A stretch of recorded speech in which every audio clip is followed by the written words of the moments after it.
آغا صاحب یہ میں صوفی نظم سے تعلق رکھتا ہوں، میرے صوفی صاحب صوفیوں سے صوفی تو چلیں پہلا یہ ہمارے یہاں ایک کانسیپٹ ہے، کانسیپٹ نہیں مطلب ان بزرگوں نے کہا ہے کہ جیسے ہر کسی کا مجازی خالق ہوتا ہے اور ایک حقیقی خالق ہوتا ہے، تو اسی طرح سے آدم علیہ السلام کا جو حقیقی کوئی خالق مجازی خالق نہیں ہے. کوئی مجازی خالق کیا ہوتا ہے؟ مجازی خالق ہے کیا چیز؟ کس کو بولتے ہیں مطلب مجازی ماں باپ مجازی خالق اور حقیقی نہیں خالق خدا.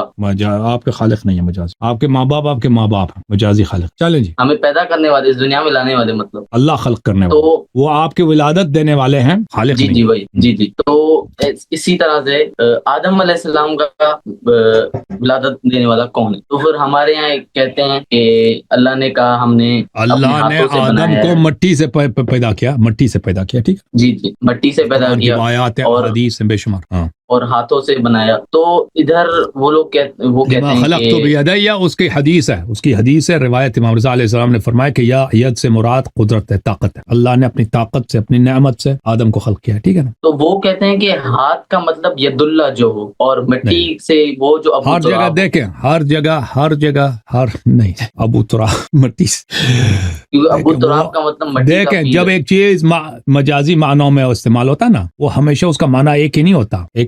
ٹھیک ہے نا. ہاتھ سے مراد کبھی ہاتھ ہوتا ہے جو عضو ہے، واقعاً ہو میں نے ہاتھ سے مارا، میں نے ہاتھ سے کھانا کھایا، اس سے مراد ہاتھ ہی ہے. اب کہتا ہوں نا میرا فلانا شخص میرے ہاتھ میں، یعنی میرے طاقت میں، میرے کنٹرول میں. ٹھیک ہے نا. اور ید ہوتا ہے افراد کے لیے استعمال ہوتا ہے، یعنی یہ اس کا آدمی ہے، یہ اس کا ہاتھ ہے، یہ اس کا عربی زبان میں کہیں یہ اس کا ہاتھ ہے. امیر المومنین علیہ السلام اللہ کا ہاتھ ہے. اللہ کہتے ہیں نا، اللہ کا وسیلہ، اللہ اس کے تھرو اپنا کام کرتا ہے. تو اس کا مطلب یہ نہیں ہے کہ جہاں بھی قرآن میں ید آیا ہے وہ ایک ہی معنوں میں آیا اور وہ مراد امیر المومنین علیہ السلام.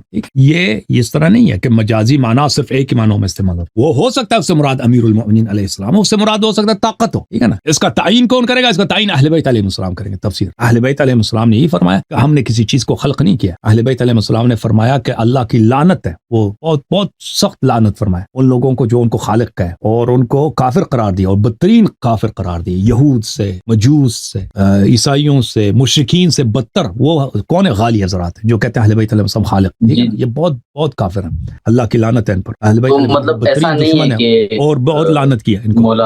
تو اہل بیت علیہ السلام نے فرمایا کہ لما خلق تو بیدیا، اس سے مراد ہے کہ اللہ نے آدم علیہ السلام کو اپنی طاقت سے خلق فرمایا، مٹی سے خلق. اچھا تو مطلب مٹی سے. اور ابو تراب کیونکہ ان کا بھی لقب مولا علی کا وہ ہے، تو ایسا نہیں ہے. ابو تراب جی ان کا لقب ابو تراب ہے، کہ اس کا مطلب یہ نہیں ہے کہ امام علی علیہ السلام کے جسم کا ٹکڑا آدم، امام علی علیہ السلام سے کاٹ کے آدم بنا ہے. نہیں، انہوں نے خلق کیا اپنی طاقت سے، ایسا نہیں ہے. جو یہ کہہ دے وہ کافر ہے، وہ دین سے خارج. جو کہہ دے کہ مولا امام علی علیہ السلام نے آدم کو خلق کیا ہے، وہ اہل بیت علیہ السلام کا پیروکار نہیں ہے، وہ کافر ہے. حقیقی خالق تو اللہ ہے. وہ غیر حقیقی نہیں ہوتا، نہ خالق حقیقی ہوتا ہے.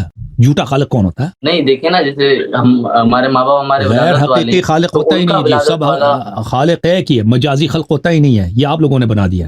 وہ تکفیر سے بچنے کے لیے، تکفیر سے بچنے دیکھ اگر اس طرح ہوتا کہ اہل بیت علیہ السلام مجازی خالق ہیں تو وہ خود کہہ دیتے کہ ہم ہیں بھائی. ٹھیک ہے. ان کو پھر ولادت اس دنیا میں کس نے دی؟ ہمارے تو ہمارے نا آدم. ولادت کہتا ہے نا، ولادت کس کو کہتے ہیں؟ ماں کے پیٹ سے پیدا ہونے کو ولادت کہتے ہیں. ماں کے پیٹ سے پیدا ہونے کو ولادت کہتے ہیں. آدم کسی کے پیٹ سے پیدا نہیں ہوئی ہے نا، اللہ نے خلق کیا، مٹی سے خلق کیا، اس میں روح ہوں گی، اس کو مجسمہ خلق کیا جو مٹی سے، پھر اس کو زندہ بنایا. سمجھ میں آئی؟ اچھا ٹھیک ہے.